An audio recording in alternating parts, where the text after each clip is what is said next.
um facilitador, um orador, eu gostaria de tentar trazer vocês o máximo possível para as discussões, tragam perguntas, colaborem, né? Eu acredito que todos nós aqui já conhecemos bastante coisa do mundo do PO, do PM, e a ideia aqui é que a gente possa aprofundar um pouquinho mais na entrega, na engenharia de valor, e a gente identificar como que o conhecimento do contexto das organizações, o conhecimento do negócio em si, ele pode proporcionar entregas com alto valor agregado, né, para os nossos clientes, para as áreas interessadas, para os stakeholders.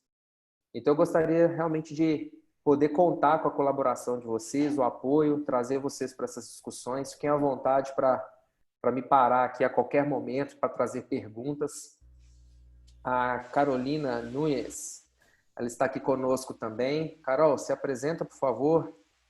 Ela trabalha aqui conosco na ARC, ela vai estar nos apoiando aqui também. Olá, boa noite, bem-vindos.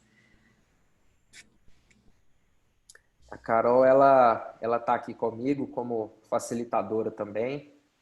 E qualquer questão que vocês queiram perguntar, vocês podem lançar aqui a dúvida no bate-papo, ou então vocês também podem parar aqui e trazer essa pergunta em vídeo, né? Pode fazer a pergunta aqui pelo áudio e que a gente vai incorporar e vamos tentar responder todos de forma colaborativa, beleza? Então, a gente está aqui no nosso webinar de criando os produtos orientados à entrega de valor para organizações, como produtos são construídos com base em outcomes. E aí, a primeira questão que eu gostaria de trazer para vocês é a jornada de descoberta dos produtos. O papel do PO hoje ele é uma função bastante nova, né, disruptiva para as empresas. Não são todas as empresas que ainda estão aderindo a esse novo formato, a esse novo profissional, papel.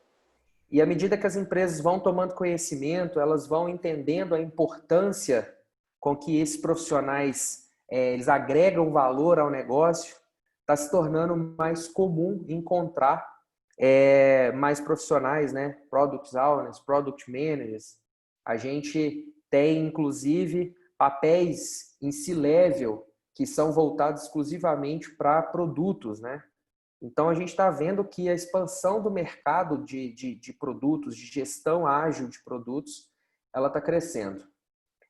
Ainda é, de fato, uma função muito incipiente, mas que, à medida do tempo, estão se tornando parte das organizações, fazendo parte do contexto.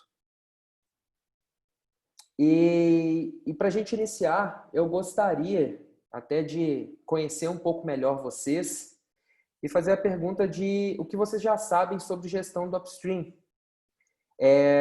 Esse é o primeiro exercício, então eu gostaria que vocês pensassem, né, um minutinho sobre a gestão do upstream, qual que é o conhecimento de vocês, o que vocês esperam para esse nosso encontro de hoje. E aí eu vou disponibilizar para vocês uma plataforma, o Array Slides. Eu gostaria que vocês acessassem, né, todos aí nos computadores. A Carol acabou de mandar para a gente o link do Array Slides aí no bate-papo. E eu vou colocar aqui também para vocês. E eu vou liberar a inscrição aqui agora. Então, eu gostaria que vocês colocassem aí para a gente o que vocês já conhecem do upstream. Deixa eu liberar aqui. Prontinho. Já está liberado. Podem ir colocando aí as questões. E aí vocês podem, né, fazer um brainstorm, podem realmente colocar qualquer tipo de informação que vai ser bastante útil aqui.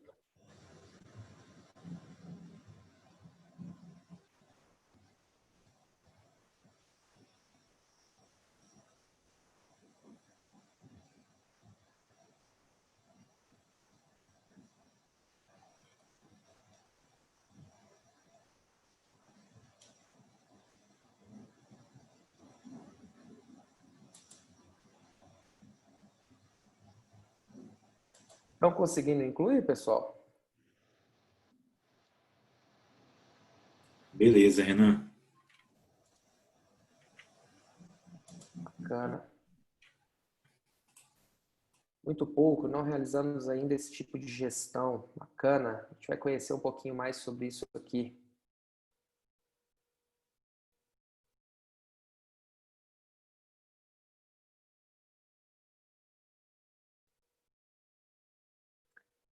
Trabalho com métodos ágeis, desenvolvimento de produtos, descoberta de clientes, MVP, mas o upstream é novo, legal. Estamos planejando começar onde trabalho. A Agile Master está planejando para o mês que vem, muito bom. Uma gestão focada no sentido contrário ao tradicional. O cliente quer e é o que vai motivar a elaboração e produto. Legal. Olha, trouxemos aqui Kanban, um assunto bastante discutido, gosto bastante. A gente vai ver um pouco de gestão, né? Kanban, atrelado ao upstream. Gestão de fluxo e demanda Kanban, ferramenta para mensurar valor e prioridade. Já fiz um webinar aqui mesmo com o tema Desmistificando o seu maldito backlog de produto, mas só está na teoria. Legal.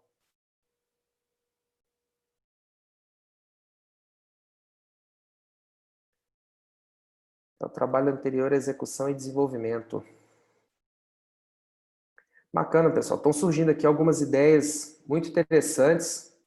A gente tem aqui alguns exemplos muito bons, né, de gestão de fluxo e demanda com Kanban, divergência de ideias para um caminho convergente, a possibilidade, inclusive, de o Agile Master fazer a implementação no mês que vem, muito legal. Então, a gente está vendo realmente, né, que o advento do upstream ele está trazendo uma nova realidade para as empresas no que diz respeito a apoio à priorização, acabou de ser citado aqui, uma gestão de produtos orientada a valor. Então, a gente está trazendo algumas boas questões. Excelente, pessoal. Excelente, muito bom, legal. E aí eu gostaria, pessoal, de ver com vocês o nível de conhecimento sobre gestão ágil de produtos. E aí a gente não tem nenhum critério de valor, né? Vocês podem colocar aí básico, intermediário, avançado, para a gente poder alinhar aqui as expectativas, conhecer vocês um pouco mais.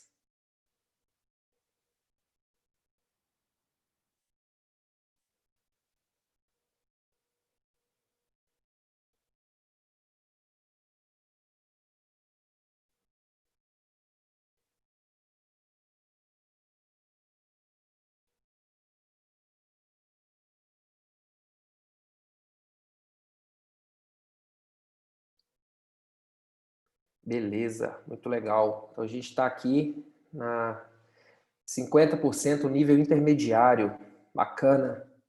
Nível básico, avançado, muito bom, muito legal. Estão entrando mais pessoas aqui. Show. Acredito que todos vocês já devem ter conseguido responder, então a gente já tem aqui um quórum bastante grande e estamos aqui com um nível intermediário, né, na sua predominância. Muito legal. Isso vai ajudar bastante, a gente vai enriquecer as questões, enriquecer aqui os debates. Temos alguns mestres entrando. Thiago Lopes. Esse aí Fala, é o doutor. cara. Esse é o cara. Thiago Lopes é um dos grandes consultores que a gente tem aqui na Arc. É um cara que eu aprendo diariamente com ele. E tenho certeza que ele vai poder enriquecer bastante aqui conosco. Bacana, pessoal. Então, avançando aqui um pouquinho. Então, a gente já fez uma captura aqui de algumas ideias, né, sobre gestão de upstream. A gente também já conheceu um pouco do nível de conhecimento de cada um de vocês.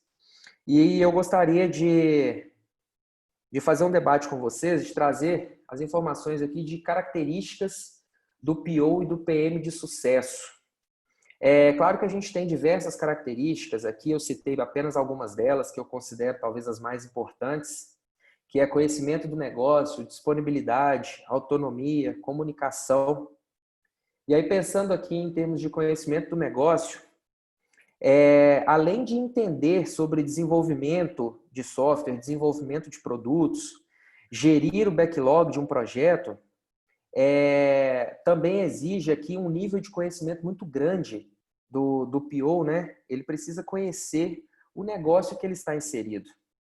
Então, é importante entender quais são as capabilities, é importante conhecer quais são as características que esse negócio traz, até mesmo para entender quais são os direcionadores, os motivadores desse negócio e realmente fazer entregas, a gestão, a construção de produtos orientado a esses valores, né?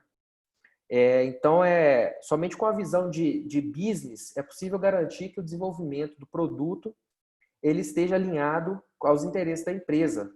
Então, ele vai ser capaz de ser diferenciado dos concorrentes, ele vai trazer mais inovação. E a gente pode observar que nem sempre esse é um dos pontos que os POs e que os PMs eles dão muita atenção, né? E ele também não é um conhecimento muito fácil de ser acessado. Em algumas empresas que a gente pode observar, as informações de negócio, as informações de capacidades daquele negócio, nem sempre são muito abrangentes, elas não têm tanta informação e relevância para certos níveis da organização. Então, acredito que é papel do PO, papel do Product Manager, buscar adquirir e também distribuir esse conhecimento dentro do time que ele está inserido. Um ponto que a gente pode falar que é possível adquirir esse conhecimento de negócio é fazendo um mapeamento das capacidades e também fazendo um estudo do business da empresa e também fazendo o estudo de mercado que essa empresa está inserida. Quando a gente fala de conhecimento de negócio, ele não é só um conhecimento interno da empresa, mas ele também é um conhecimento do mercado, né? O externo que está fora ali dos portões, fora dos muros da empresa. É importante saber como que esse mercado se movimenta para entender de fato qual que é a relação que essa empresa estabelece com esse mercado. Um outro ponto que eu gostaria de trazer é a questão da disponibilidade. O PO ele precisa manter um backlog transparente de produtos, visível para todas as pessoas que integram essa equipe e essa organização.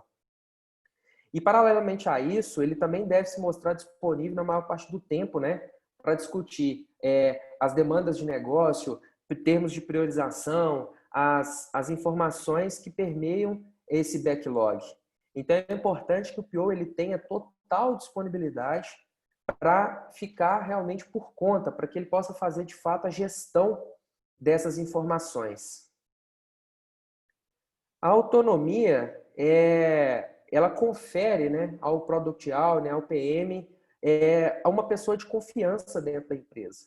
Então, ele representa os interesses da empresa, ele representa o interesse da equipe, representa o interesse do time. Então, é importante que o PO ele tenha essa autonomia, que ele tenha a possibilidade de transitar dentro de todos os níveis da organização, realmente fazendo essa interface entre tecnologia, área de negócio, clientes, stakeholders, acionistas. Então, esse é o ponto focal, ela é a pessoa central que gera essa autonomia, que ele gera essa gestão dos produtos. E para que isso tudo seja possível, é claro que o PO ele tem que ter essas habilidades de comunicação. Então, ele tem que ser capaz de se comunicar de forma oral, de forma escrita, com um time técnico, com a área de negócio, com acionistas. E essa comunicação, ela varia muito, né? Não é da mesma forma que a gente conversaria com um time técnico que a gente faria uma conversa, uma reunião com a alta gerência, o C-level da empresa. Então, o PO ele tem que entender como e por que se comunicar com determinadas interfaces, com determinados atores. Então, aqui seria uma representação muito simples, né? De onde o PO habita.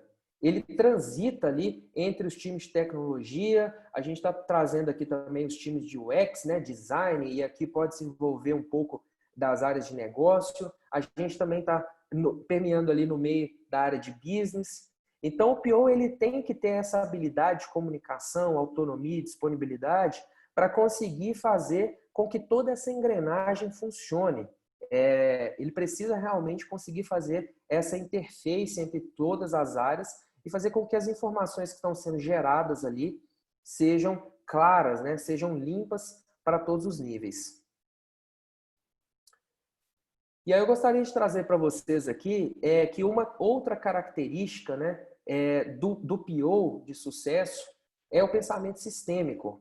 E aí eu estou trazendo aqui uma frase do livro A Quinta Disciplina, que é um dos maiores desafios a se tornar, ao se tentar, resolver problemas, é que achamos que o problema está nas partes, quando na verdade está na relação entre as partes. Então, o que a gente pode falar existe um termo hoje, né, de wicked problems. Esse wicked problems, eles é uma representação, né, falando que os problemas eles não são normalmente de fácil acesso, de fácil entendimento. É importante entender que a relação, o contexto que a gente está inserido pode fazer com que esse problema, que ontem ele fosse hoje ele pode parecer outro. Então, o pensamento sistêmico, ele faz com que a gente tenha essa visão sistêmica, essa visão de um olhar de cima, para poder entender a relação que essas partes do business, do designer, da tecnologia, como que essas partes elas se comunicam, gerando todas as informações, gerando todos os estressores. E o PO ele tem que ter essa habilidade, essa visão sistêmica de fato para conseguir desmistificar isso. Ok? Até aqui, pessoal?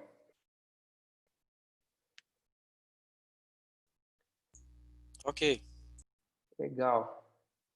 Então, o pensamento sistêmico ele nos ajuda a enxergar as coisas como parte de um todo e não como essas peças isoladas, né? Bem como criar e mudar essa realidade. Então, é realmente importante entender essa visão sistêmica. E aqui eu estou trazendo para vocês essa primeira indicação de leitura do nosso webinar. Um livro do Peter Senge, A Quinta Disciplina. E esse livro ele procura mostrar como que as empresas, como que a visão sistêmica, os profissionais inseridos dentro da empresa, eles têm um processo de aprendizado contínuo. E ele fala aqui das 5 disciplinas, né? Que ele caracteriza como 5 disciplinas primordiais para esse aprendizado contínuo. Que aí ele cita pensamento sistêmico, domínio pessoal, modelos mentais, construção de uma visão compartilhada, aprendizagem em equipe. E eu posso citar que a aprendizagem em equipe, o ambiente colaborativo de aprendizado, é muito importante e contribui bastante para o time desenvolver produtos de alto valor. E aí, pessoal, eu queria trazer aqui para vocês para discussão, colaborem comigo aqui, e entender como que o contexto da organização ele pode colaborar positivamente para o desenvolvimento dos produtos. Vocês acham que é importante entender esse contexto, entender todas as informações de todos os setores, o mercado? Como que vocês acham que isso pode contribuir para essa visibilidade, para esse sucesso do trabalho do PO e do Product Manager? Quem poderia aqui me auxiliar com alguma informação?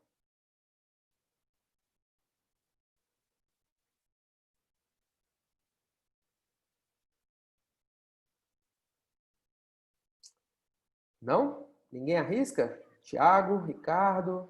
Entendendo toda a organização, acho que poderia contribuir com a cadeia de todo o processo, né? Desde a construção até a liberação, o suporte, a implantação. Então, entendendo toda a cadeia da empresa, eu acho que você consegue tirar bons proveitos aí em cada uma das partes.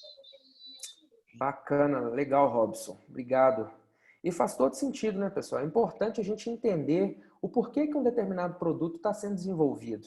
Como que esse produto, qual que é o encaixe que esse produto está tendo dentro da organização, quais são os motivadores, principalmente qual que é o propósito ao qual ele está sendo atribuído ou construído, né?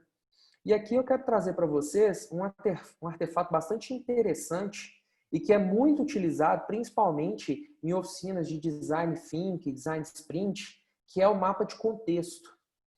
Aqui ele está trazendo informações, né, em 7 aspectos que é o contexto atual das organizações, a gente entender realmente qual que é a relação dela com o mercado, as tendências daquele setor que a empresa está inserida. Então, ali podem ser enumeradas diversas tendências, as necessidades do cliente, né? É importante a gente entender quais são essas necessidades, entender também que, para a gente criar um produto de sucesso, é muito importante entender e mapear o que o cliente espera desse produto.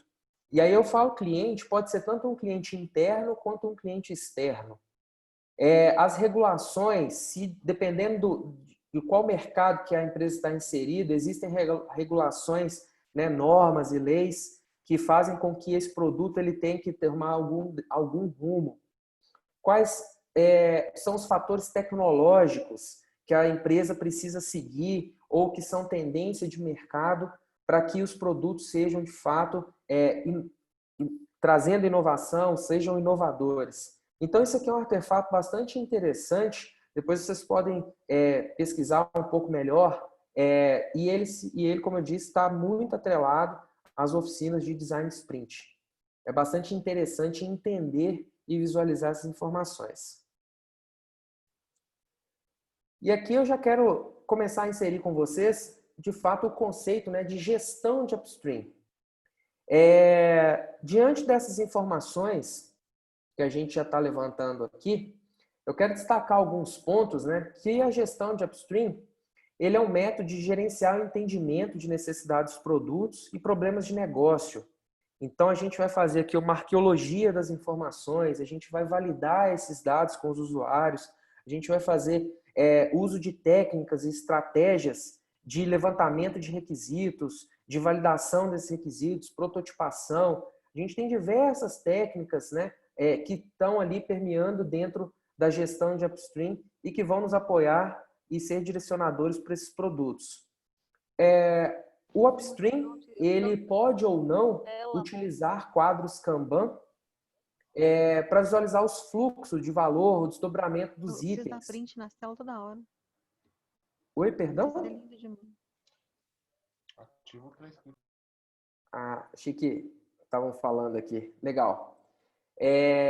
Então, vamos lá. Então, a gente tem aqui o quadro, né, do upstream, usando aí o método Kanban, para gerir esse fluxo e verificar o desdobramento desses itens. A gente tem aqui algumas técnicas avançadas de análise de negócio, e a gente pode falar aqui, por exemplo, Business Capabilities, a gente pode falar de mapa de contexto, a gente pode falar de Value Stream, a gente pode falar de outras várias técnicas avançadas de análise, que todas elas fazem parte da gestão do upstream. O objetivo do upstream também é guiar numa jornada de descoberta e gerenciamento do backlog. A gente pode falar, por exemplo, que a engenharia de valor ela acontece dentro do upstream, a priorização ela também acontece nessa parte do upstream. E o sistema Kanban, que ele é um grande aliado da gestão do upstream, falando, né, em gerenciar o progresso, disponibilizar os itens prontos que já passaram por todas essas validações para os times de desenvolvimento. E o método, né, a gestão de upstream, ele tem origem aqui através do Patrick Stewart, num livro aqui foi idealizado por volta de 2015, e ela também compartilha alguns valores básicos da filosofia Lean.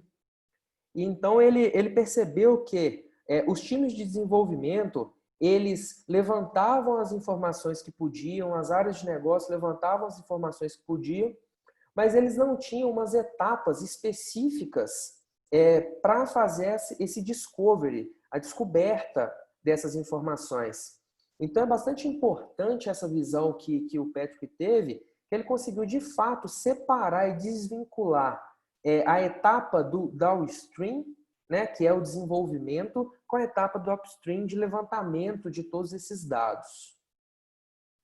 Então fica aqui para vocês também. Ele é um livro muito curto, né? Ele é um livro pequeno, mas que traz uma visão bastante rica sobre o upstream. E aí, pessoal, a gente está trazendo aqui uma visão, né? Uma figura aqui para vocês, O upstream ele está cá em cima. É uma parte, né? O PO ele habita aqui, então o PO ele está morando aqui em cima, nesse lugar gelado, né? Ele está trazendo aqui informações, ele precisa desmistificar essa parte.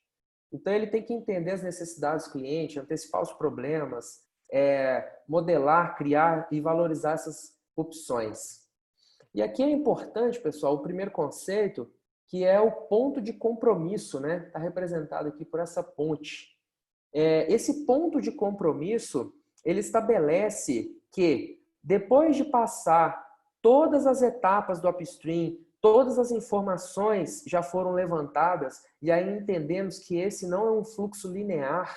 A gente vai ver mais para frente que a gente pode ter uma etapa de prototipação e uma etapa de análise, uma etapa de levantamento de algumas informações e requisitos técnicos, e depois a gente pode voltar novamente a essa etapa de prototipação. Então, isso realmente permite que a cada rodada a gente consiga ir completando, né, dando concretude a essas informações. E esse ponto de compromisso é onde o time do upstream finaliza todas essas informações, coloca esse item pronto para desenvolvimento, e o ponto de compromisso é onde o time de desenvolvimento que está aqui no downstream, ele puxa esse item para ser desenvolvido, né? Sendo que esses itens, obviamente, eles vão estar com todas as informações, todos os dados que a gente precisa para desenvolver. E aí, pessoal, é nessa etapa que a gente consegue entender e constatar, muitas vezes, que o problema ele é mais profundo do que a gente imagina. Então, se o processo de upstream ele for bem montado, ele tiver todas as suas etapas, as suas políticas, envolvimento da área de negócio, envolvimento muitas vezes do cliente, time técnico, a gente começa a perceber que, às vezes, o que a gente achava que seria uma demanda trivial é muitas vezes muito profunda, né? É frequente constatar que o trabalho fica escondido. E a gestão de upstream, juntamente com o Kanban, por exemplo, o Scrum também traz isso, ele dá luz a essas informações. Muitas vezes a gente acha que na etapa não entrega valor para esse cliente, né? O cliente, ele, de fato, ele ainda não recebeu nada palpável, ele não tem software, ele não tem produtos para testar, ele não conseguiu pôr a mão. Mas essa é uma das etapas mais importantes e mais baratas que a gente pode testar hipóteses, a gente pode prototipar e ficar menos caro, né, do que a parte do downstream. Depois que esse item passa para o downstream, se torna muito caro resolver algum problema. Então, por mais que o cliente entenda e perceba que não está tendo valor, é importante a gente passar essa visão para ele, né, dando transparência desses dados, dessas informações e envolvendo ele para que ele vai ver que é muito importante realizar. E, como eu já trago aqui também, a maior parte do aprendizado é justamente na etapa de upstream. É onde a gente tem, por exemplo, o maior índice de descarte dos itens. E é bom que esse descarte aconteça. Um PO, um Product Manager, que não descarta itens sugeridos e solicitados pelos clientes, é preocupante. Eu vou trazer para vocês aqui um caso da Microsoft que faziam requisições para uma empresa parceira na Índia. E 48% dos itens que entravam no upstream, eles eram descartados. Então vamos pensar, Microsoft, com o porte da Microsoft, com o time de analistas que a Microsoft tinha, 48%, né, quase 50% dos itens, eles eram descartados. Então é realmente importante ter um critério, uma engenharia de valor muito grande, muito específica na etapa de upstream, para fazer com que esses itens de fato caiam. Então é bem importante que a gente consiga fazer esses descartes, né? A proposta do upstream é facilitar o trabalho do downstream, como falei para vocês, é mais barato, né, testar as hipóteses no upstream, reduz os riscos do downstream, então o processo do downstream, o processo de desenvolvimento, ele vai se tornar mais fluido, ele vai correr melhor. E o objetivo principal, que eu acredito, do upstream é colocar itens, coisas de alto valor para o downstream desenvolver.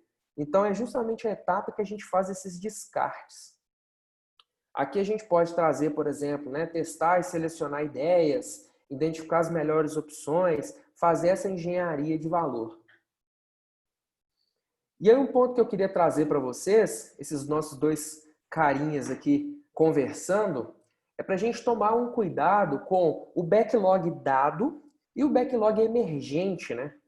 A diferença entre o backlog dado é quando o cliente ele chega para o PO, ele chega para o time e ele fala, olha, eu preciso que você realize esta função, que você crie esta task e eu preciso que seja dessa forma. Qual que seria, talvez, o papel do PO neste caso? Será que ele vai simplesmente, né, o propósito dele é executar esse backlog que foi demandado?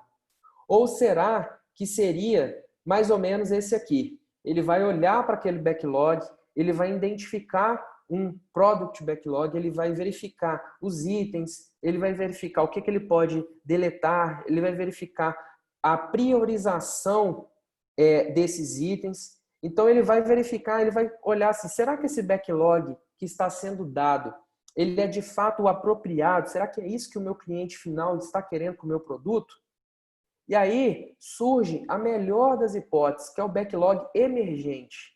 Então aqui o PO é uma das responsabilidades fazer com que esse backlog ele seja emergente, ele vai surgindo à medida que as conversas, os ritos, as interações vão acontecendo.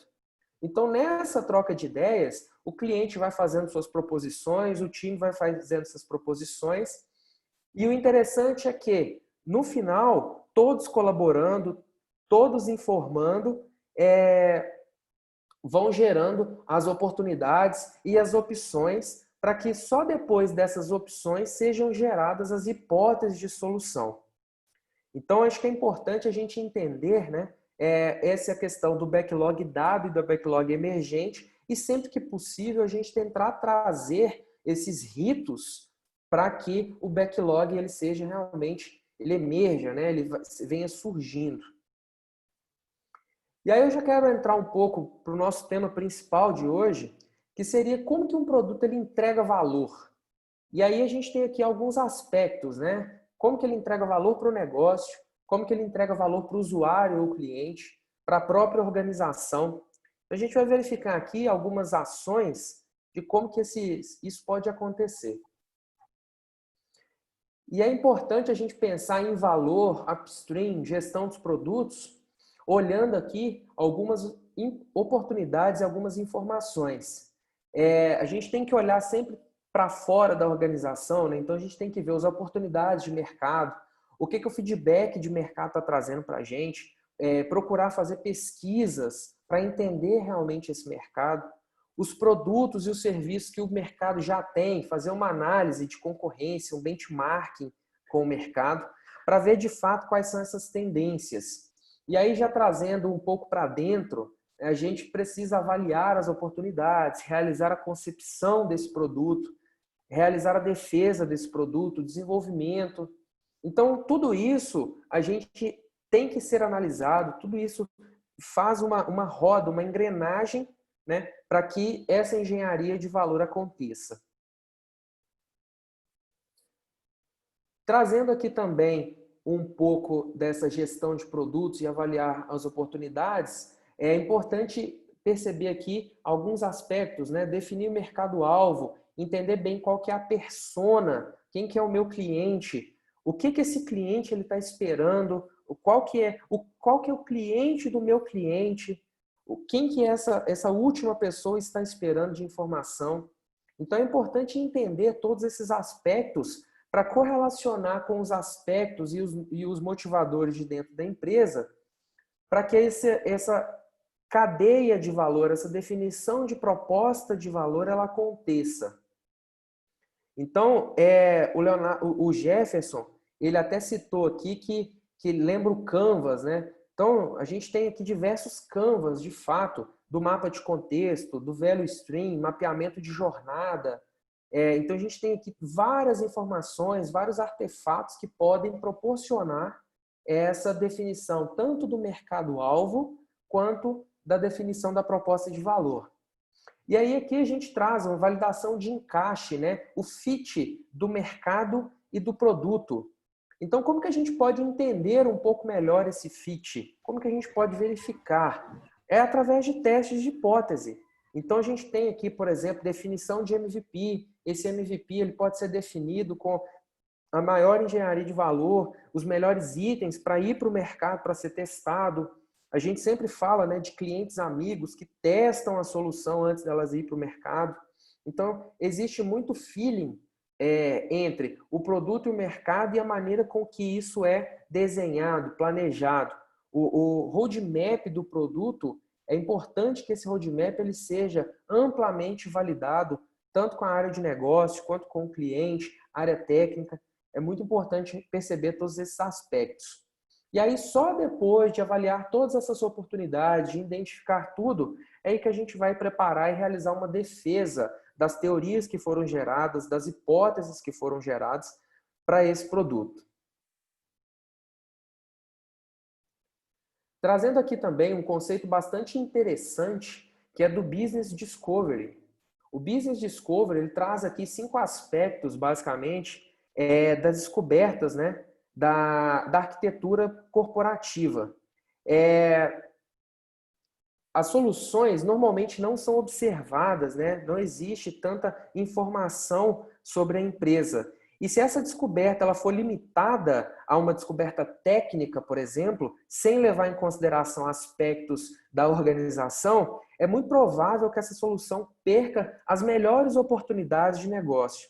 Então é muito importante que arquitetos empresariais, designers organizacionais e os designers de soluções, eles tenham realmente esse espírito de ir buscar esses dados, buscar dominar qual que é o processo que a empresa está inserido. Então aqui a gente pode falar, por exemplo, né, citando ali os stakeholders, quem na organização provavelmente verá o maior valor com o resultado comercial desse produto?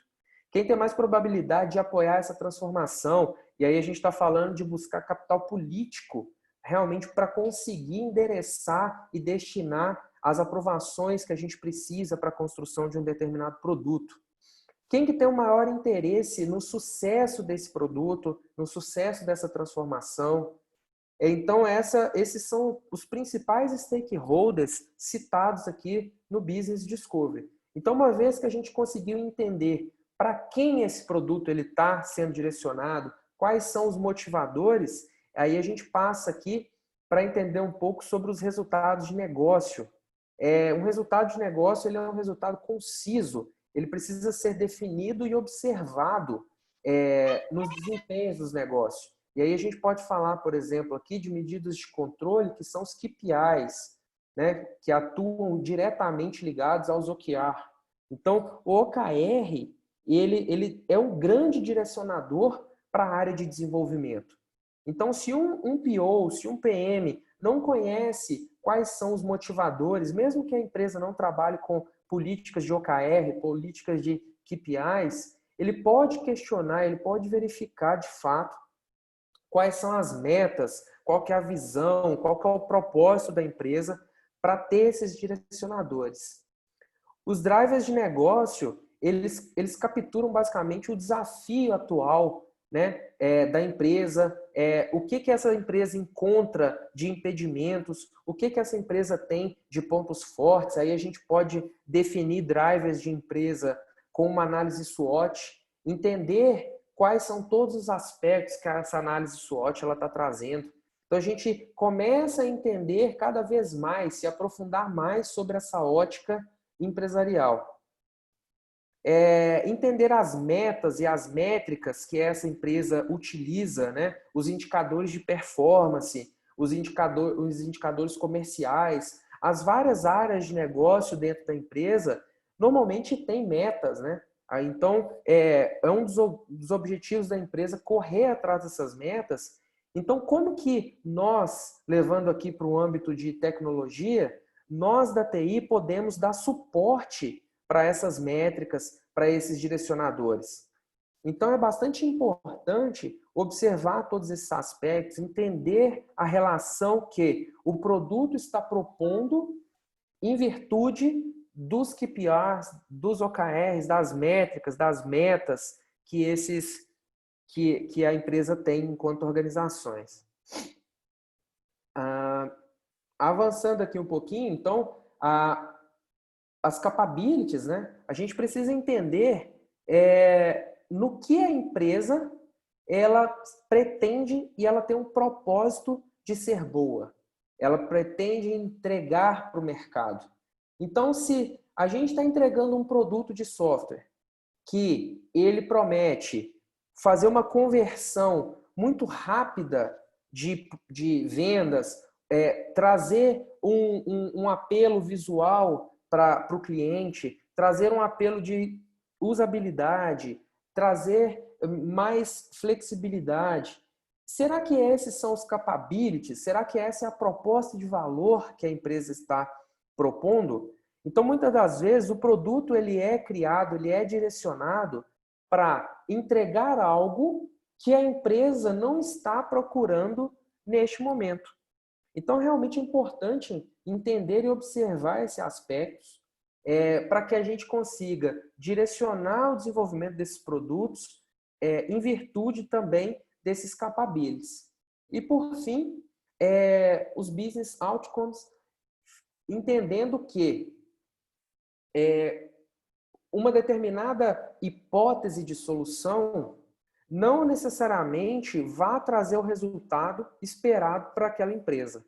Então, por isso que é tão importante entender esses outcomes, entender quais são esses valores da empresa, e a gente vai verificar isso um pouquinho mais para frente. Então, gerenciar produtos orientados a valor, diferentemente dos produtos que são desenvolvidos por output, né, que são funcionalidades, requerimentos, as interfaces, a gente precisa começar a minimizar o desenvolvimento de produtos que são pensados em funcionalidade puramente dita, para começar a pensar nos outcomes da empresa, os valores, qual que é o impacto, qual que é o ROI, retorno sobre o investimento que aquele produto precisa ter, que a organização está esperando obter com aquele produto que está sendo lançado. Então, muitas das vezes, a gente consegue entender, a gente consegue verificar no mercado muitos Product Owners, muitos PMs que fazem a gestão de produtos muito ligados a outputs e não a outcomes. Então, se a gente pensar em produtos que são gerenciados em outputs, a gente primeiro idealiza uma solução, cria uma funcionalidade, tenta implantar essa funcionalidade, pensando que essa seria uma proposição, uma hipótese de solução para aquela determinada demanda, mas muitas das vezes a gente consegue gerar um problema. Então, não é porque a gente finaliza e a gente implementa uma funcionalidade que o problema ele vai ser resolvido, ou até mais importante, que aquela entrega causou um impacto desejado no comportamento do usuário, no comportamento da empresa, ou que ele trouxe um impacto financeiro positivo, ou de posicionamento da empresa. Então, muitas vezes, são gastas horas de análise, horas de desenvolvimento para não ter um produto totalmente aderente, que faça um fit de fato com essa expectativa. Então, aqui, se a gente pensar, né, em um direcionador de outputs, a gente teria ali um tempo, né, ali janeiro, fevereiro, alguns meses, e qual que seria o raciocínio por trás desse desenvolvimento? Vamos criar um roadmap de implementação, um roadmap de funcionalidades. A gente vai distribuir essas funcionalidades sendo entregues em períodos, e a gente só vai verificar se aquele produto ele foi desenvolvido com uma aderência de negócio depois. Então, quando as funcionalidades elas estão no centro do backlog das discussões, a gente está gerenciando esses produtos por outputs. Ser apaixonado pela solução é um erro muito comum dos POs e dos PMs. O mais correto é ser apaixonado pelo problema, pela causa raiz que aquele produto ele está se propondo a resolver. Então, é importante investir um tempo no upstream do processo, conhecendo mais o problema, entendendo todos os seus meandros, todos os seus motivos, para depois avançar para uma solução.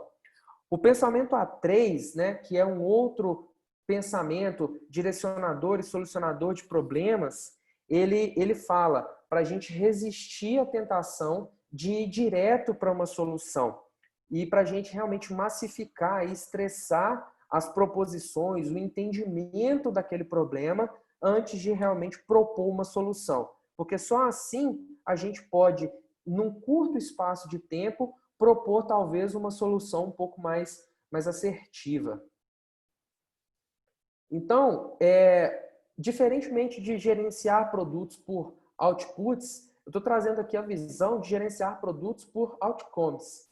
Então, a gente verifica que indicadores de produto, a gente consegue verificar indicadores da empresa, metas, os direcionadores, para daí a gente conseguir identificar uma funcionalidade a ser construída. Gerenciar um produto por resultados é direcionar a empresa, né, e o time a alcançar um determinado objetivo, mudando um determinado indicador de produto, que, por sua vez, ele pode mudar um negócio. Então, é interessante a gente perceber como que aquele problema, como que aquele indicador, ou ele está ruim, ou participa de uma meta, de uma definição estratégica da empresa, de ser aumentado. Então, a gente está propondo esse ano um OKR de aumentar 15% na conversão de vendas de produtos. Como que as soluções podem apoiar o desenvolvimento, como que as soluções podem apoiar a estratégia empresarial e da organização. Então, isso é algo, né, na verdade, bastante complexo. É muito difícil da gente pensar dessa forma. Normalmente, a gente, como eu falei, a gente tem a tendência de ir direto para a solução. Mas aí depois a gente tem a penalidade de não ter tanto fit de um determinado produto. Então, a gente precisa ter um alinhamento com a área de negócio, com o C-Level, e ser muito claro, muito transparente em quais são os objetivos que precisam ser alcançados. Depois do entendimento muito claro por todo o time de produtos de quais são os objetivos, e aí sim a gente entra para uma fase de upstream, uma fase de downstream, para realmente entender quais são os suportes via produto que a gente pode oferecer para que esses objetivos da organização eles tenham, né, sentido, eles façam que essas organizações consigam atingir essas metas. E eu ainda levo isso aqui para um outro nível. Muitas vezes, empresas que são B2B, que estão vendendo para outras empresas, alguns product managers, product owners, eles costumam pensar em clientes dos clientes. Então, se a gente trazendo aqui para o universo da TI, se a gente é uma empresa de serviços que presta serviço para outras empresas, então, qual que seria talvez o nosso cliente direto? A gente é uma empresa de serviços vendendo para outra empresa. Mas, se a gente tentar aprofundar ainda mais, qual que é o cliente dessa outra empresa que é o nosso cliente? Então, será que se a cadeia de valor, a engenharia de valor que a gente está propondo conseguir atingir os objetivos lá na frente do nosso cliente final, o cliente do nosso cliente, será que a gente não teria um pouco mais de sucesso? Então, o Robson está trazendo uma pergunta aqui. Para atuarmos com outcomes, seria melhor colocarmos no banco de ideias do upstream os problemas ao invés de solução? Sim, com certeza. Então, é realmente importante, Robson, a gente entender primeiro os problemas e a gente aprofundar de fato nesses problemas, para que a partir dos problemas e como que esses problemas eles estão penalizando a empresa, os indicadores de performance, os indicadores de produtividade, como que esses problemas eles atingem o nosso cliente, o nosso usuário, para aí sim ter os insights através do upstream de como que as soluções de software, muitas das vezes, as soluções de produtos, eles vão resolver, eles vão propor uma solução. Uma coisa que eu acho bastante interessante, que com a sua pergunta aqui me veio à cabeça, não sei se vocês conhecem, mas o conceito de ir ao Gemba.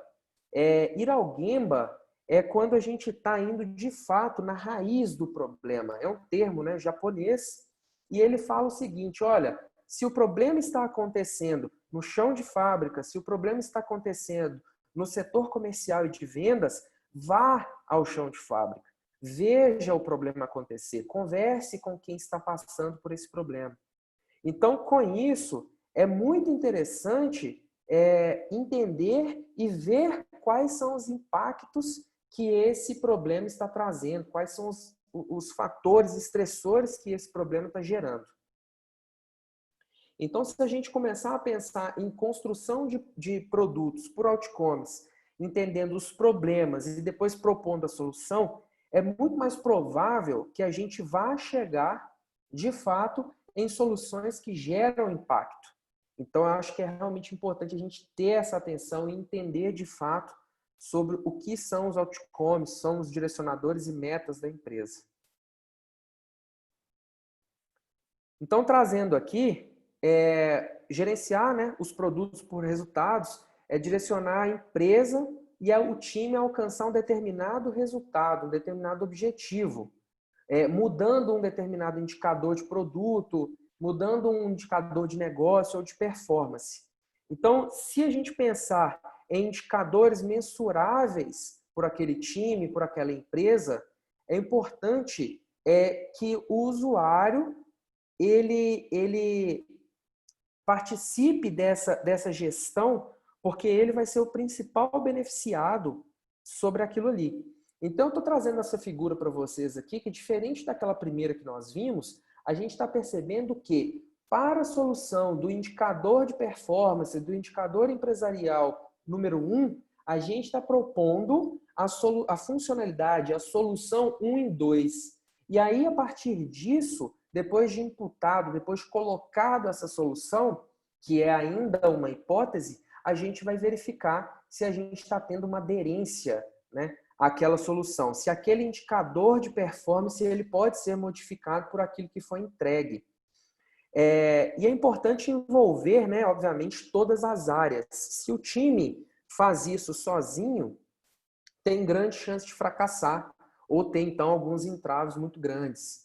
O correto mesmo é que toda empresa participe desse processo de construção, participe desse processo produtivo, porque aí dessa forma o time, né, formado pela área de negócio, área técnica, ele vai conseguir perceber e conceber melhores soluções, os objetivos globais, tudo que esse produto está propondo e tentando solucionar.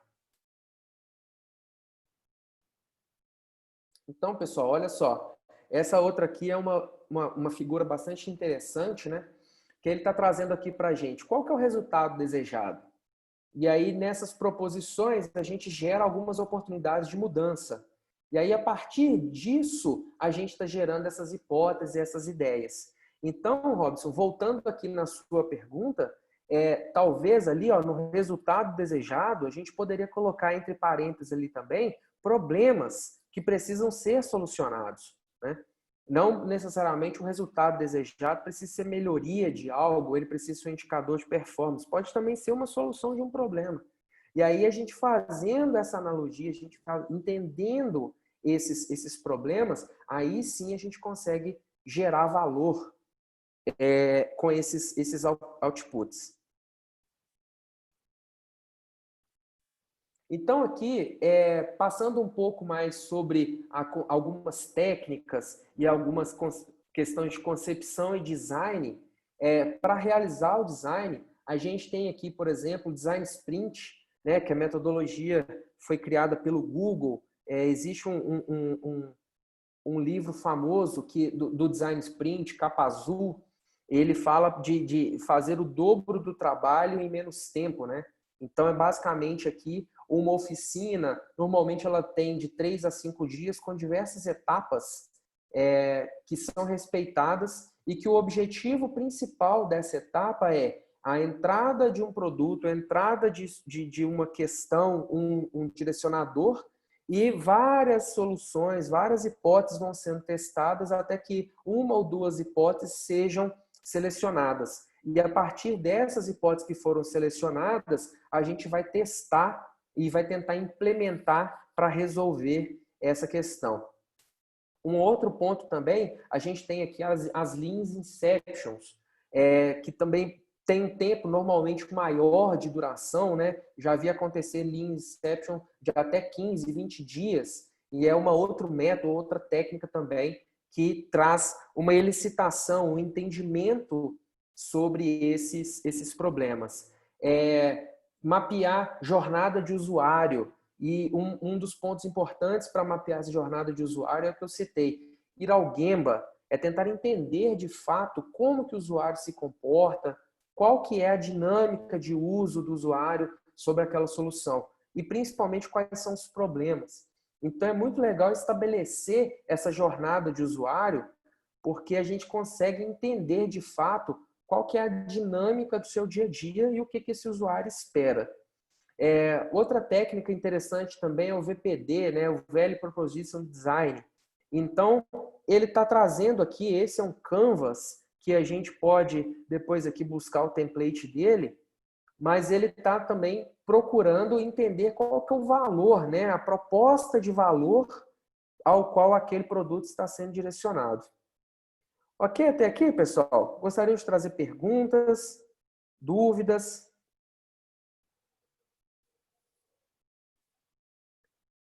Beleza, então vamos avançar.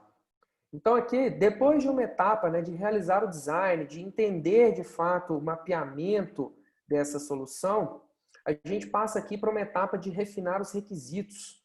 Aí os refinamentos dos requisitos, a gente volta aqui uma questão também do upstream, entender quais são esses requisitos da solução, conversar com os usuários, conversar com a área de negócio. A partir do refinamento de requisitos, a gente começa a estabelecer MVPs de entrega, releases de entregas, avaliar quais são os impactos operacionais que essas entregas provavelmente vão ter, fazer uma análise de risco, verificar uma análise de aderência, e aí, por fim, a gente consegue, de fato, definir um roadmap de entregas. Então, vocês podem perceber aqui que a gente está trazendo várias questões, várias técnicas, que depois vocês podem procurar de forma mais aprofundada, para apoiar e fazer a concepção, o design dessas soluções. Pensando aqui em refinamento de requisitos, né, a gente tem uma técnica que a gente vai utilizar hoje, em um tempo um pouco maior, que é o User Story Mapping. Ele puxa algum conceito da jornada de usuário, da jornada do negócio, criando realmente uma espinha dorsal desse negócio e entendendo quais são as atividades, quais são as histórias de usuário que esses requisitos, que essa solução estão propondo. O Discover to Delivery, que tem muito a ver, né, com a gestão de upstream, o desenho das histórias de usuário, o Product Backlog Building, que é parte, né, a maior parte da ocupação do PO e do PM no seu dia a dia. O PO ele é responsável por gerir esse backlog. Então, ele precisa fazer refinamentos, ele precisa fazer repriorização, ele precisa descartar itens, ele precisa incluir itens. Então, faz parte do cotidiano dele entender e gerir esse backlog. E o backlog ele é um corpo vivo. Então, ele pode, a todo momento, sofrer alterações, sofrer interferências, e o PO ele precisa ser capaz de entender essas alterações, entender essas inferências que estão sendo feitas no sistema para realmente conseguir gerenciar isso da melhor maneira. E aqui eu queria trazer para vocês a técnica do User Story Mapping. Não sei se todos vocês conhecem, provavelmente sim. Que ela é uma técnica para criar, né, um entendimento do produto e ela parte do pressuposto da contação de histórias, do storytelling, das narrativas. Então, a gente consegue, através de um story mapping, contar histórias, a gente consegue fazer uma narrativa do usuário, a gente consegue fazer uma narrativa do produto dentro daquela organização. Então, o resultado que o story mapping ele se propõe a entregar é a definição das histórias de usuário com um nível de granularidade menor, né, possibilitando entregas mais frequentes. Ele se propõe a entregar uma visão do roadmap do produto separadas em MVP, releases. Então, ele se propõe, de fato, a entender como que a jornada de usuário acontece e quais são as atividades que aquele usuário está desempenhando. Esse aqui é o livro do Jeff Payton, que orienta e fala aqui, constrói um racional bastante interessante de como utilizar essa técnica. Esse livro, ele tem, na sua essência, né, muitos conceitos de centric design, user-centric. Então, o Jeff Payton ele idealizou essa ideia mais ou menos em 2005, e ele também utiliza, como eu disse, um conceito de mapeamento da jornada do usuário e storytelling para definir quais são essas entregas. Então, ele também é um livro muito curto, é outra recomendação de leitura que eu deixo para vocês, bastante interessante.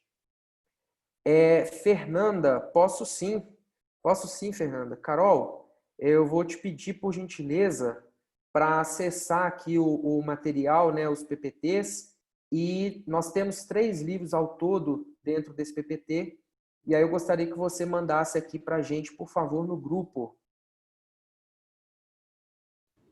Ok. Combinado. Beleza, pessoal. E aqui, então, um dos primeiros pontos para a gente conseguir, de fato, entender o User Story Mapping é entender qual que é a jornada do usuário. Então, a gente tem esse template muito simples, né? Onde ele fala para a gente quais são os pontos de contato que esse usuário tem. As evidências físicas do serviço ou do processo. Ir ao Gemba facilita muito entender esses pontos de contato.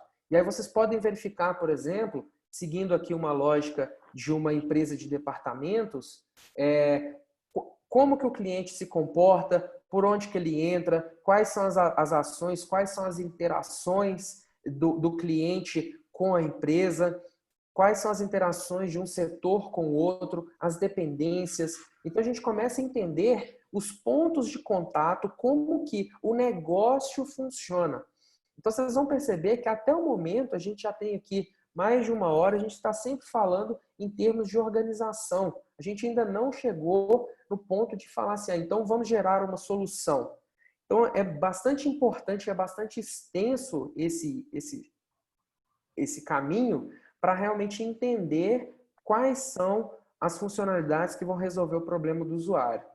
As ações do usuário também é importante mapear. O que esse usuário faz no seu dia a dia? Qual que é a primeira ação que ele tem ao chegar no trabalho, ao chegar em uma determinada loja ou empresa? E aí, vocês conseguindo mapear essas ações do usuário, fica muito mais fácil para vocês conseguirem entender como que aquele sistema, ou aquela plataforma, ou aquele produto que está sendo desenvolvido, ele precisa se comportar para dar suporte a essas ações. E aí, a gente pode usar artifícios, por exemplo, de pesquisa, quiz, para entender quais são as necessidades. E aqui também a gente tem uma quantidade, né, infinita, muito grande de técnicas para entender essas necessidades. Entender com o cliente, entender com o usuário, os pontos de insatisfação, os pontos de melhoria, quais são os problemas, o que o usuário gostaria de receber, como que ele gostaria de utilizar um determinado produto. Então, a gente entendendo essas necessidades, a ideia é que a gente consiga ter mais fit realmente nesses itens, nesses produtos que a gente está desenvolvendo. E, por fim, aí é uma questão um pouco mais de sentimento, né? Mais pessoa. Como que esse usuário se sente atualmente a utilizar um determinado serviço ou produto? Será que ele está tendo realmente a experiência plena de utilizar algo? Então é importante a gente perceber também frustrações, aspirações, é importante a gente entender o sentimental que esse usuário tem por trás de algo que ele está utilizando. Porque se ele fala que algo está ocupando muito tempo dele, que ele não tem uma usabilidade legal, que ele não consegue achar nas funções dentro de um determinado software ou produto, a gente consegue entender quais são os direcionadores, as características daquele usuário e entender o que é valioso para ele. E aí a gente consegue tomar decisões na engenharia de valor, no upstream, de fato, para conseguir suprir essas necessidades. E aqui é o nosso User Story Mapping. Ele é um template que ele tem aqui, basicamente, algumas camadas, né? E a gente começa a construção desse User Story Mapping de cima para baixo. A gente ali no ponto rosa, mais acima aqui do nosso vídeo, a gente tem o que eles denominam de backbone, ou seja, quais são os fluxos de valor, o que a organização executa no seu dia a dia para conseguir chegar a um resultado, uma venda de um serviço ou uma venda de um produto. O que de fato acontece dentro dessa empresa? Então, essa ideia de fluxo de valor que a gente já vinha mapeando no template anterior, ela dá suporte para a construção do Story Mapping. Então, é interessante ver ali que o nosso exemplo, eu trouxe um exemplo muito simples, né, para facilitar aqui a didática. Ele traz ali, olha, eu preciso organizar os meus e-mails, eu preciso gerir os meus e-mails e eu preciso gerir o meu calendário. Então, isso é um fluxo de valor, né, percebido dentro da organização. A próxima etapa, que ali a gente chama de steps, são as definições das tarefas do usuário. Então, aqui, percebam que a gente ainda não está falando em software. A gente está falando no dia a dia que o usuário tem e executa aquelas tarefas. Então, ele fala ali que dentro de organizar e-mails, são tarefas do usuário procurar o e-mail. Aí eu vou fazer uma tradução talvez literal que não fique tão correta, mas aqui arquivar e-mail, né? Fazer essa busca desses e-mails. Seguindo ali, ele vai fazer uma leitura do e-mail, ele vai escrever, ele vai compor o e-mail, ele vai deletar o e-mail. Então, vocês percebam que do nível mais alto para o mais baixo, a gente consegue identificar, primeiro, um fluxo de valor do usuário e depois, dentro de cada etapa desse fluxo de valor, a gente consegue perceber quais são as tarefas do seu dia a dia. Depois da gente conseguir identificar quais são as tarefas e esse fluxo de valor, aí a gente entra para a definição das histórias de usuário. As histórias de usuário, elas vão definir em pedaços menores algumas funcionalidades a serem implementadas que vão gerar o resultado esperado nas etapas de cima do fluxo de valor e das tarefas. Então, a gente pode, por exemplo, falar que quando eu quero organizar o meu e-mail, eu faço uma busca por e-mail, eu quero ter a opção de buscar por palavras, né, por palavras-chave. Então, uma entrega pequena, numa granularidade menor, seria dar a oportunidade do usuário buscar aquele e-mail por palavras-chave. Numa próxima etapa, ele vai movimentar aquele e-mail, ele vai criar subpastas daquele e-mail. Então, vocês começam a perceber que esse aqui é um artefato que é preciso construir com o time, com a área de negócios junto, fazendo diversas perguntas para a área de negócio, e a própria área de negócio vai dando os resultados, os usuários vai dando os retornos, entendendo, né? E isso aqui vai se tornando mais claro para eles ao passar do tempo, porque eles vão começar a enxergar uma lógica de, eu vou começar a lembrar aqui do meu dia a dia, como que o meu dia funciona, e eu vou dando as informações do que eu gostaria, inclusive, que também tivesse, né? Hoje eu não tenho isso, mas eu gostaria que tivesse. Então, são pequenas histórias de usuário, pequenas informações que o usuário vai dando para a gente e que a gente vai incluindo nesse Story Mapping. Então, se a gente for pensar... Obrigado, Carol. Fernanda, a Carol já disponibilizou aqui para a gente no chat, aí também para todos vocês, pessoal, os 3 livros que eu estou trazendo aqui, tá? E eu confesso que eu sou muito fã do livro 2, do Patrick Stewart. Eu já li esse livro 2 vezes e eu não canso realmente. Às vezes a gente faz essa primeira leitura, não consegue entender todos os aspectos e eu sempre revisito esse livro. Ele é bastante interessante. Então, a gente seguindo aqui, pessoal, a gente consegue verificar com essas etapas, né, atividades que o usuário está desenvolvendo e o que a gente precisa ter nesse sistema, nesse produto que a gente está desenvolvendo para suportar essas atividades. E aí uma ideia interessante que esse artefato traz para a gente é a questão de não necessariamente a gente precisa entregar todos esses itens de uma vez, fazer um bloco de entregas. Ele dá a oportunidade para a gente de dividir essas entregas, sendo priorizadas, né? E aí a gente vai fazendo entregas em pacotes menores.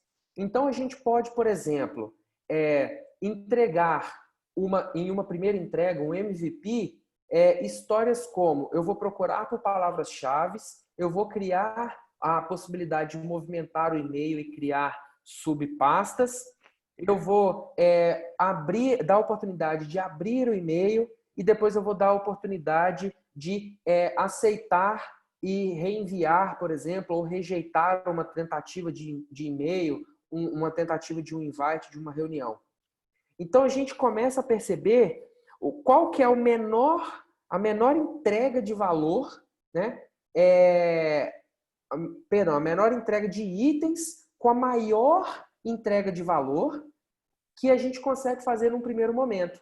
Para a gente quebrar aquelas entregas em cascata, que nós ficávamos 5, 6 meses, 1 ano, desenvolvendo produtos, colocava na mão do usuário e já não fazia tanto sentido mais. Então, a proposta desse artefato é definir o menor nível de granularidade e também propor incrementos, propor priorização dentro desses itens. Então, junto com o usuário, a gente pode dizer para ele o seguinte: nós vamos entregar numa primeira entrega a possibilidade de você enviar, abrir o e-mail, escrever o e-mail e enviar o e-mail. Mas nesse primeiro momento, a gente não vai te dar a oportunidade de você anexar um PDF no e-mail, por exemplo. Numa segunda versão, numa entrega incremental, aí sim nós vamos dar para vocês a oportunidade de anexar um e-mail. Então, é um exemplo muito simples, né? É claro que no dia a dia, no cotidiano, é muito mais complexo do que isso, mas a ideia aqui foi dar essa didática. Então, o que esse artefato se propõe a fazer é criar esse roadmap de entrega, dar visibilidade para o usuário e fazer com que o usuário entenda quais são os itens. Sim, pode falar. Vamos lá, Flávio. Flávio? Eu quis dizer que através disso assim dá uma visibilidade, né, do que vai ser entregue, né? Uma previsibilidade assim. Sim, sim. Ele vai ter uma visibilidade do que vai ser entregue. Então, essa é uma ferramenta poderosa para comunicar e fazer acordos com o usuário, fazer acordos com a área de negócio. Quem nunca aqui sofreu pressão, né, da diretoria para falar: olha, eu preciso que vocês entreguem, está demorando, eu preciso que vocês entreguem tudo, eu não consigo testar se vocês não entregarem tudo. Mas com esse artefato, dando essa visibilidade, além de ter a oportunidade de negociar o que vai ser entregue, vocês também têm condições de montar fluxos lógicos. E aí eu costumo dizer que fluxos lógicos, na área de software principalmente, ele tem 2 características. Primeiro, ele precisa ser testável, né? Então a gente seleciona e prioriza histórias de usuário, formando um pequeno fluxo de ponta a ponta, que permita que o usuário teste uma determinada funcionalidade, por mais simples que ela seja. E também uma outra característica que eu gosto de destacar é que esse fluxo lógico é importante que ele entregue alto valor. Então a gente consegue entender, né, em todas essas etapas de outcomes, de validação de propósito, o que é valor para a organização. Depois que a gente entendeu isso e usando o artefato do Story Mapping, a gente consegue atrelar que a um determinado valor percebido, se fizermos essa entrega com um pequeno fluxo, a gente vai atingir de fato aquele valor percebido pela organização. Então é bastante interessante ver como que esse artefato ele se comporta e ele orienta essas entregas, né? Ele gera uma definição importante aqui de priorização. E aí, pessoal, quero trazer para vocês aqui, a gente já falou algumas coisas do upstream, né? Eu quero trazer para vocês qual que é a relação do upstream com o downstream. E aí eu trouxe esse termômetrozinho aqui, né? Esse direcionador de priorização para falar um pouquinho para vocês da engenharia de valor. Todo upstream, ele propõe e ele entrega etapas que compõem uma engenharia de valor. E essa engenharia de valor, ela é uma técnica, né, um conceito que roda por trás do upstream, que ele facilita a entrega de produtos e serviços, visando eliminar custos e alguns componentes que não acrescentam valor. Então, é de fato a gente ter esses direcionadores, né? É através dessa análise de todos esses processos de desenvolvimento e produção, a gente vai buscar tirar custos desnecessários, a gente vai procurar encurtar um tempo de entrega, potencializar a entrega de valor. Então, eu trouxe aqui 4 dos principais aspectos dessa engenharia de valor, que é definir uma funcionalidade do produto, a outra é encontrar alternativas sem perder qualidade.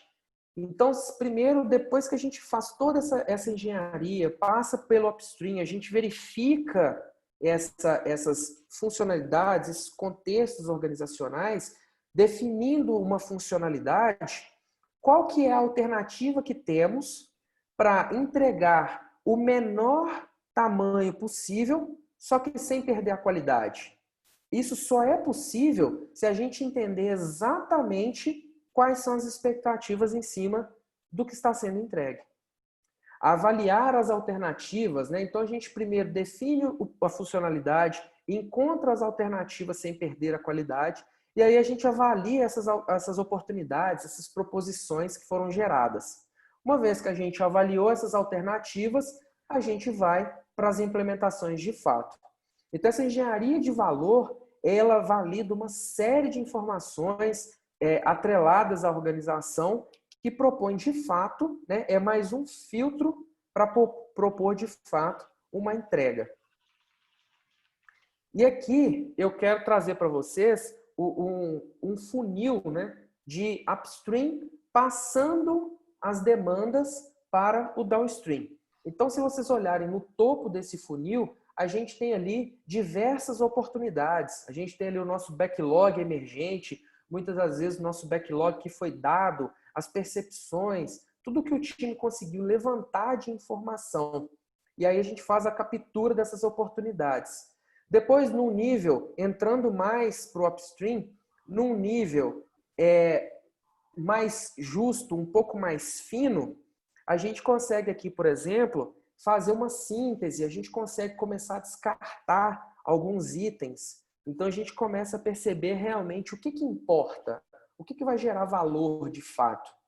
Então a gente percebe que é importante descartar esses itens, porque aí com isso a gente consegue de fato perceber que as oportunidades, os estressores, os motivadores, eles estão sendo identificados e podem ser resolvidos com essas proposições.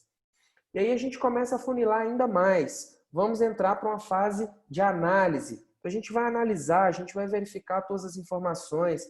Aqui no upstream, a gente pode montar, por exemplo, e eu vou exemplificar isso para vocês no outro slide, como que a gente pode montar upstreams de validação, né, de análise. Então aqui a gente consegue realmente perceber o valor que essas coisas estão trazendo. E ali a gente tem o nosso ponto de compromisso, que nós já falamos. Depois que foram capturadas todas as oportunidades, a gente sintetizou, a gente trabalhou essas oportunidades, a gente analisou todos os dados, viram que elas fazem sentido para a organização, verificamos todas as informações. E aí, depois que foi batido o martelo, né, o time da área de negócio, o time técnico, os acionistas, os clientes, eles verificaram e validaram aquelas informações, aí sim a gente pode falar que aquela regra de negócio, aquela regra de técnica, aquela oportunidade, de fato, ela pode entrar para um ritmo de desenvolvimento, para uma etapa de desenvolvimento. Como nós já citamos, é muito mais barato descartar um item ou modificar um item na etapa do upstream do que depois que ele passou do ponto de compromisso, né? Como o próprio nome já fala, estamos assumindo um compromisso de entrega, a gente descartar algo. Então, se a gente descarta algo no downstream, é sinal de falha, né? É sinal que o upstream precisa ser melhorado. E aí um hack, né, interessante é, se ocorrer algum descarte no downstream, não simplesmente descarta, faz uma engenharia de valor, faz uma análise muito aprofundada, uma retrospectiva com o time e coloque essa informação à luz de todos. E aí procure entender o porquê que esse item foi descartado numa etapa de downstream. Com isso, muito provavelmente vocês vão conseguir definir estressores de melhorias do upstream, políticas, né, explícitas, para fazer com que numa próxima rodada a gente diminua ou pelo menos, né, até pare esses descartes no downstream. Então é interessante ver como que isso se torna realmente um funil, né? É um controle de entrada com uma forte engenharia de valor para que o que passar de fato pelo ponto de compromisso, a gente realmente assuma que nós vamos entregar. Ficou clara essa definição para vocês, pessoal? Dúvidas? Eu estou indo muito rápido, não estou? Tá indo tranquilo. Beleza. Então vamos avançar aqui um pouquinho mais. E eu estou trazendo aqui para vocês um upstream e o downstream. Eu estou trazendo aqui um exemplo, né, de um quadro Kanban, onde à nossa esquerda a gente tem o upstream e à direita a gente tem o downstream. Então, pessoal, eu estou trazendo aqui para vocês um exemplo de como que a gente pode modelar e pensar esse upstream. E para a gente pensar nessa modelagem, é importante que a gente, junto com a área usuária, compreenda de uma maneira sistêmica como que acontece o processo produtivo, o processo de análise dentro da empresa. O que muitas vezes a gente vê é uma modelagem de upstream voltada para tarefas. Então, a gente percebe etapas dentro desse upstream falando que a tarefa, a coluna, ela tem a tarefa que vai ser executada. A coluna, ela está direcionando a uma pessoa que está executando uma tarefa. E ela precisa ter uma visão contrária a isso. Tem que ser uma visão mais sistêmica.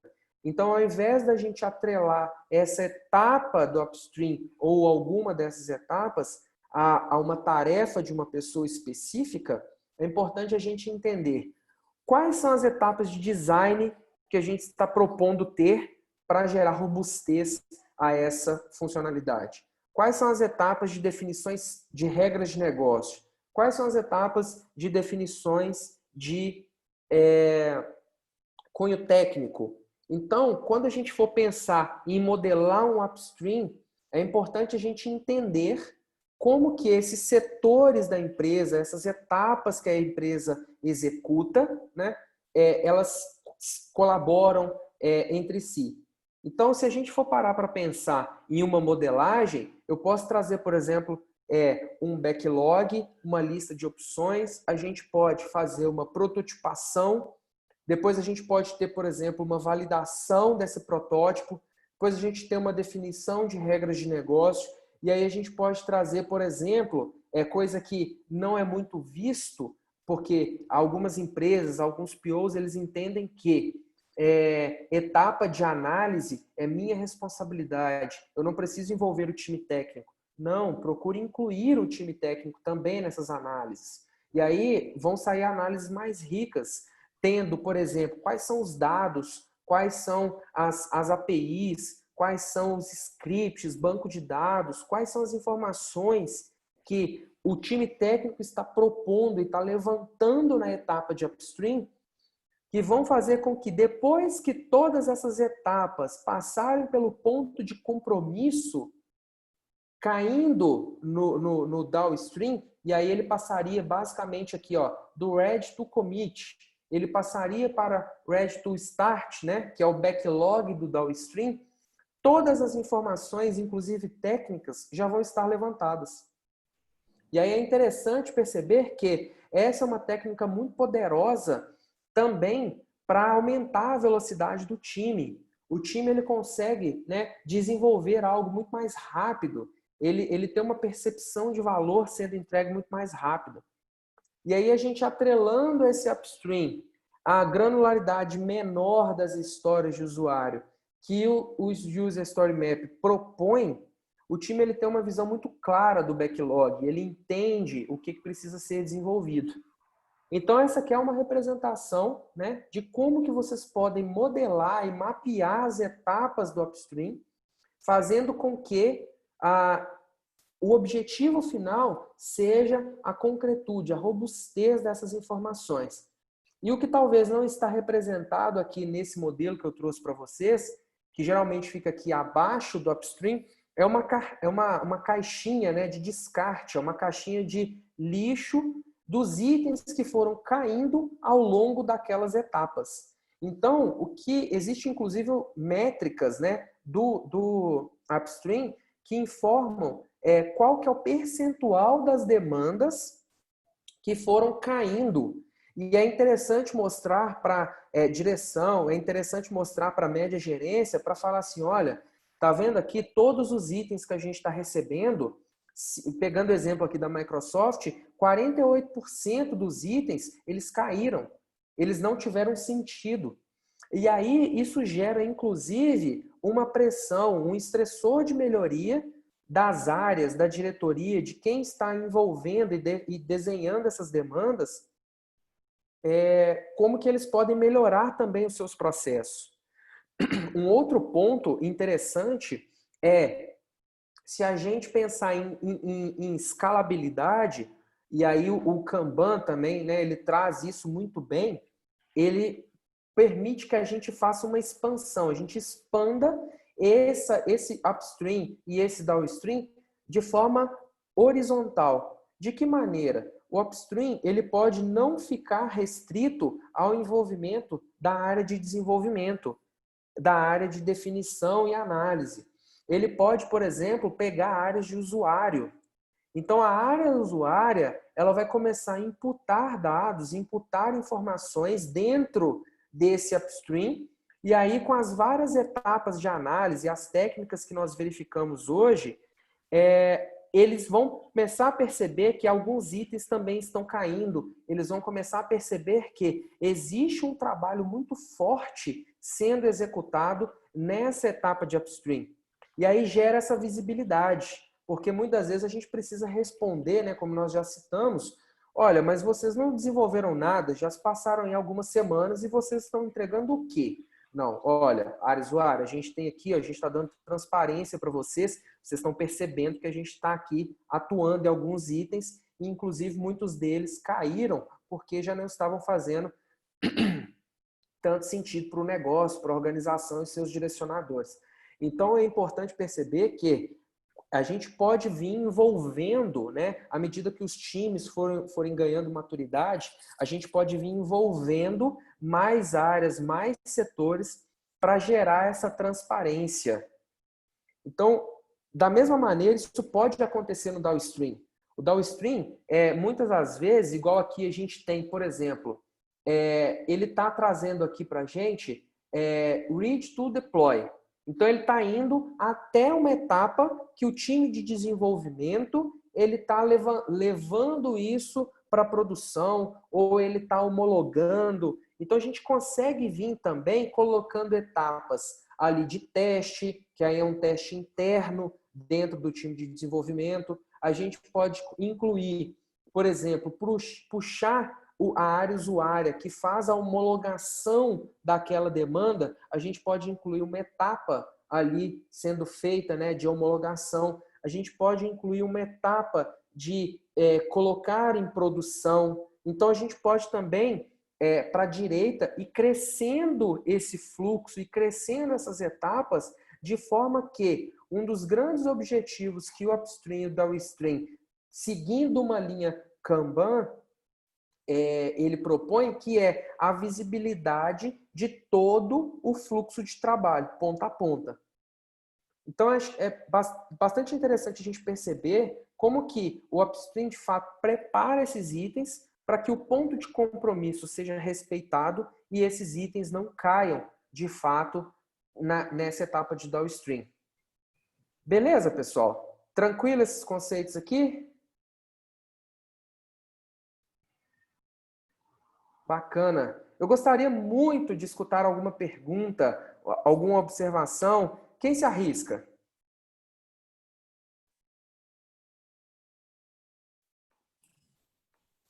Ô, Renan, Sim. tá me ouvindo Fala, bem? Renan. É Albert, beleza? Beleza, tô te ouvindo bem. Tá, minha dúvida trazendo só para a prática, tá? O que que acontece? Hoje, por exemplo, a gente está rodando um projeto, né, que a gente tem uma release de 4 meses, e aí eu tenho já esse downstream, né, com o time, vou fazendo os refinamentos técnicos, aí surge o upstream, como você falou, uma nova demanda, né, um novo estudo. E aí, o que você quis dizer aí, por exemplo, eu posso envolver agora, mesmo estando fazendo o projeto dessa release, já essa demanda levando para o time, fazer o refinamento técnico, para depois, quando chegar na hora desse projeto, eu já poder colocar no downstream. Seria isso, né? Sim, exatamente. O upstream aqui ele vai fazer parte, de fato, do processo produtivo. Então, você pode, por exemplo, ter a flexibilidade, criar oportunidades, né, reuniões, cadências, para trazer todo o time técnico e essa área de negócio de forma a colaborar nesse upstream. Então, aí você consegue mostrar para todo mundo que está envolvido nesse processo o trabalho que está sendo executado e que muitas vezes não fica visível, né? Então, você consegue, de fato, dar essa amplitude. A gente até brinca aqui um pouco na arte, que é a visão de floresta, né? É você enxergar a floresta de cima. E aí você consegue enxergar exatamente onde que está sendo executada uma determinada ação, onde que estão os gaps, onde que estão os gargalos. E é bastante interessante a gente enxergar isso como um todo. Entendi. Então, beleza. E aí, então, trazendo aqui a pergunta do César. Como o upstream é aplicado nas reuniões de refinamento primário de projetos? Legal sua pergunta, César.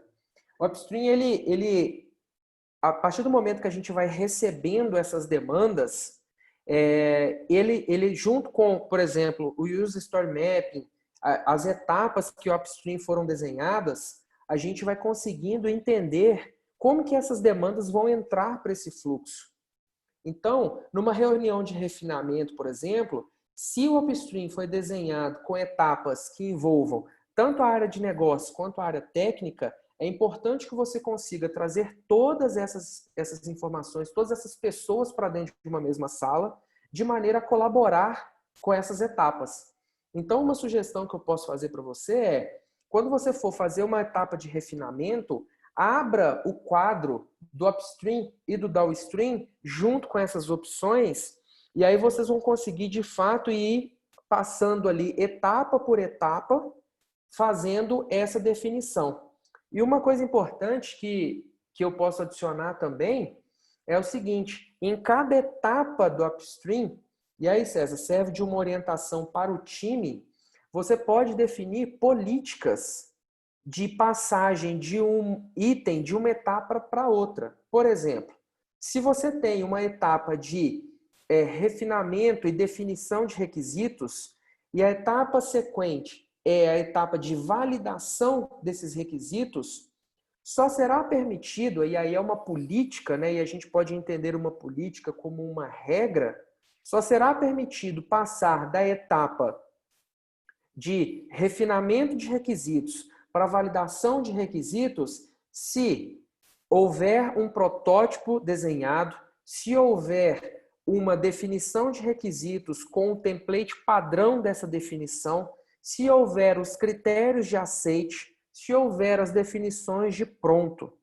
Então, você pode criar em cada etapa dessa, e, por exemplo, ferramentas que trabalham com o Kanban, por exemplo, eles, né, dão a possibilidade de você incluir em cada etapa essas políticas.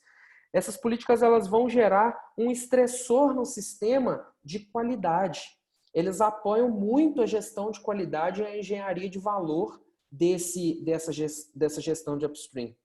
Então, é um artifício bastante interessante você levantar esse quadro na reunião de refinamento, trazer os interessados e os apoiadores dessas etapas e juntos definir essas políticas, e quando esses itens passarem por dentro de cada etapa, respeitando essas políticas, é muito mais provável que lá na ponta, né, onde quando a gente fala na última etapa do upstream que ele foi finalizado, é muito mais provável que esse requisito ele já esteja mais robusto, com todas as informações.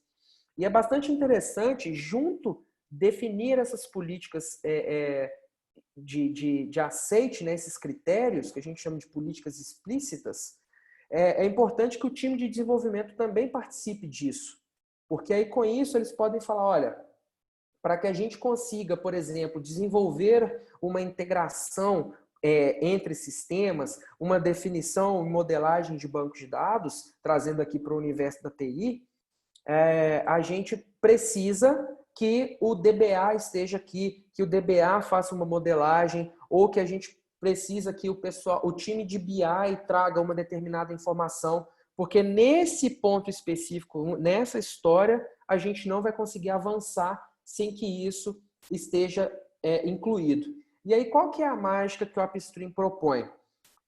Essas etapas, essas validações de requisitos, elas vão acontecendo etapa a etapa, e ele só poderá fluir, né, um cartão só poderá fluir para uma outra etapa se ele respeitar essas políticas, e geram-se as descobertas, geram-se todas as dúvidas. Então, antes do time entrar para o desenvolvimento, ele já vai ter todos os dados.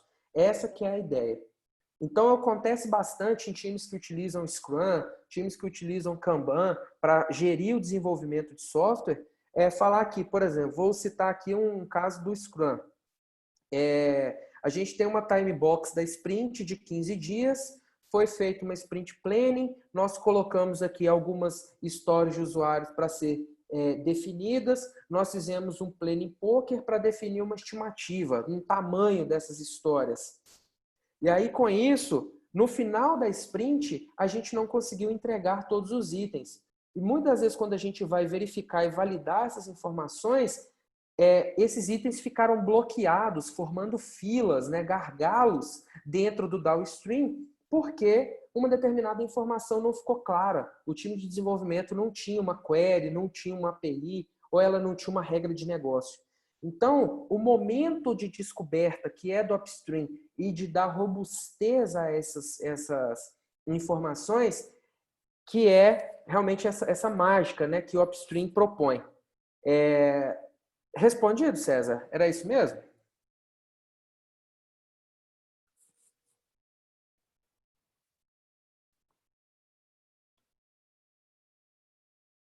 Beleza. Mais alguém, pessoal? Mais dúvidas? Mais uma contribuição? Vamos lá. A gente está num momento nosso aqui de link-off.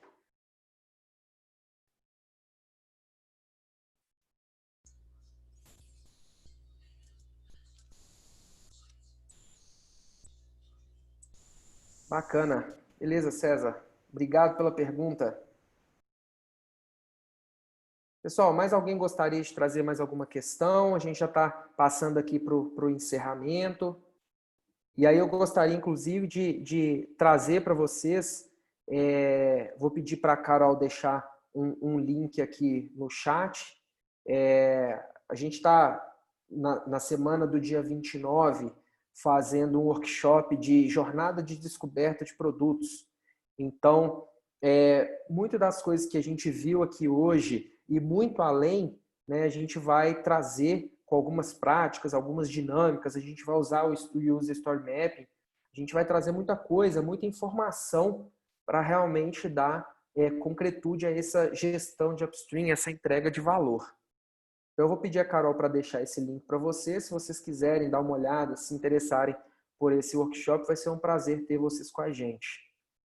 E aí eu vou esperar aqui mais alguns minutinhos para se alguém quiser trazer alguma questão. Se não, eu quero agradecer a todos vocês pela participação, pelo interesse. Espero que tenha correspondido às expectativas, né? E aí, Carol, acho que você tem um recadinho sobre esse workshop, não é isso? A gente conseguiu aí uma condição bastante interessante para todos vocês. Carol, por favor. Isso, tem um descontinho aí para todos os participantes do Meetup de hoje, para se aprofundar mais na descoberta do backlog. Legal. Então, pessoal, a gente está trazendo aqui para vocês um desconto, né, desse workshop. E aí, se vocês quiserem, se interessarem em dar uma olhada, eu vou deixar aqui também o meu telefone, tá? E aí vocês podem ficar à vontade também para poder entrar em contato. Seria um prazer realmente falar com todos vocês. E aí, se vocês quiserem colocar aqui no bate-papo o LinkedIn, ou telefone, e-mail, acho que seria legal a gente vir formando essa rede aqui, né, de conhecimento, troca de informações. E eu fico totalmente aberto, seria um enorme prazer para mim responder a questões, tentar colaborar de alguma maneira. Estou deixando meu telefone, esse é meu telefone pessoal, tem um WhatsApp, fiquem à vontade para me ligar, para poder mandar mensagens. E caso vocês entrem em contato também pelo WhatsApp, eu procuro sempre disponibilizar materiais. Então, acho que é uma oportunidade bem rica, né, de enviar e receber também alguns materiais. Eu acho que agora eu mandei para todo mundo. Se tiver todo mundo vendo aí o meu telefone. Estão vendo, pessoal? Acho que eu mandei certo aqui agora. Ainda estou me adaptando ao Zoom. É muita tecnologia aqui para a gente.